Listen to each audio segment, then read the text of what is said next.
Aujourd'hui, je vais vous faire une analyse de la fable de La Fontaine intitulée La laitière et le pot au lait, qu'on appelle aussi Perrette et le pot au lait. Donc d'abord, on peut voir que c'est un apologue amusant, même si c'est un apologue traditionnel. Le titre de la fable annonce déjà le contenu.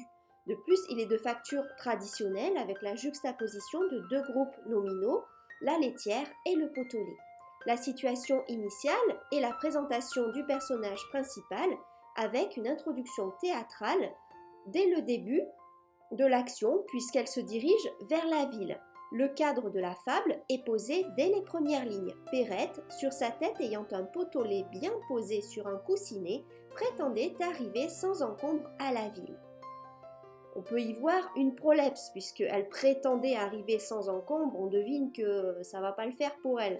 La description physique de Perrette suit le déroulement de l'apologue. En effet, il interpelle le lecteur en introduisant un personnage inconnu pour attiser la curiosité du lecteur et lui donner l'envie de découvrir ce personnage. Légère et court-vêtue, elle allait à grands pas. Une péripétie nous conduira vers la morale qui est détachée de la fable. On suit donc les caractéristiques de l'apologue traditionnel. Perrette là-dessus saute aussi, transportée. Le lait tombe. Une phrase résume la mini-conclusion et la fin du récit, c'est donc le début de la morale. Le récit en farce fut fait, on l'appela le pot au lait. La Fontaine ajoute des détails sexy pour attiser la curiosité du lecteur. Légère et court-vêtue, elle allait à grands pas. L'enjambement allie le fond et la forme. Il donne l'impression que le vers court comme Perrette, il suit le récit de l'action de Perrette. Ayant mis ce jour-là pour être plus agile, cotillon simple et souliers plats. Il crée ainsi une connivence avec le lecteur, notre laitière. On note aussi le comique de situation, Perrette là-dessus saute aussi, transportée. Cette fable pose un questionnement sur la condition humaine. C'est une critique des ambitieux matérialistes. L'enjambement insiste sur le fait que la laitière pense trop vite et s'emballe dans son imagination. L'énumération nous montre que la laitière est confuse dans ses pensées. Elle se montre matérialiste.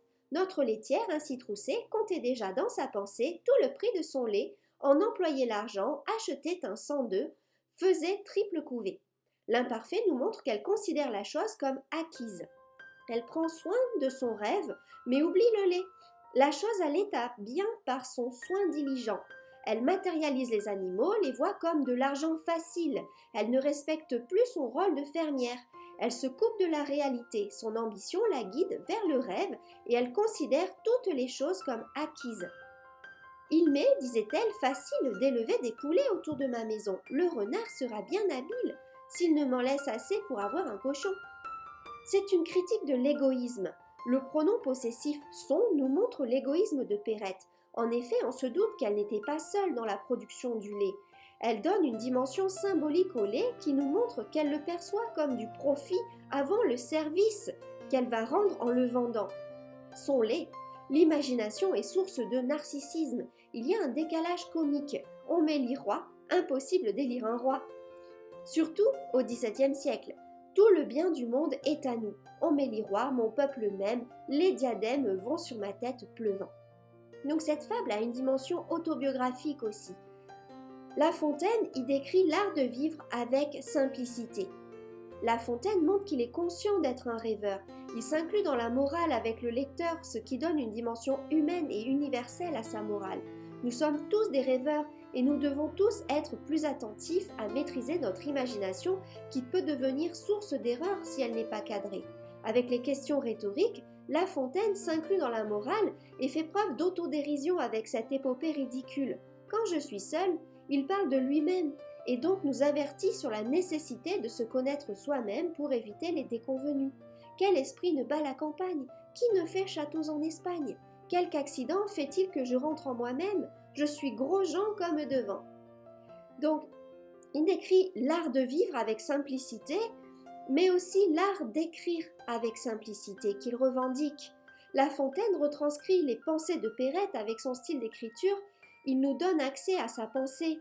La Fontaine fait en sorte de donner à son écriture une impression de désordre, qui est en fait parfaitement volontaire et maîtrisée. Notre laitière, ainsi troussée, comptait déjà dans sa pensée tout le prix de son lait. Donc, en conclusion, on peut dire que La Fontaine nous fait réfléchir au style qui convient à la fable, genre classifié comme moyen au XVIIe siècle, à distinguer du genre bac et la farce, mais pas aussi noble que la tragédie. En bon auteur classique, La Fontaine nous rappelle que tout homme, comme tout écrivain, doit être guidé par la mesure et savoir rester à la place qui est la sienne. Vous pouvez recevoir mon analyse complète de cette œuvre en cliquant sur le lien correspondant dans la description en dessous de cette vidéo.